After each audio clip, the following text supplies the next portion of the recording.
c'est un peu démago, je vais beaucoup dans les écoles.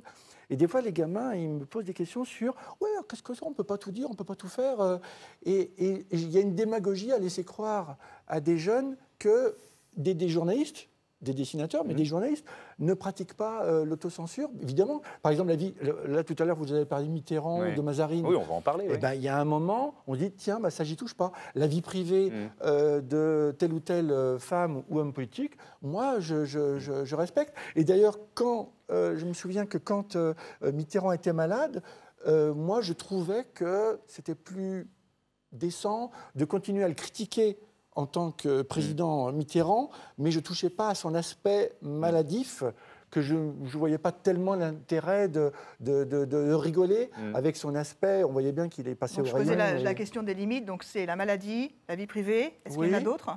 Oh, certainement. Je me souviens que quand il y a eu un ministre qui s'appelait Guémard, Hervé Guémard, il avait été viré à cause d'une histoire d'appartement. Et comme il était tout jeune ministre, je me suis dit, dans mon dessin, je peux flinguer le gars, c'est très facile. Et je me suis dit, bon, il vient d'être viré du gouvernement, voilà, je veux pas... Pas de double peine, c'est ce que vous vous êtes dit. Oui, ça fait la peine de rajouter une louche.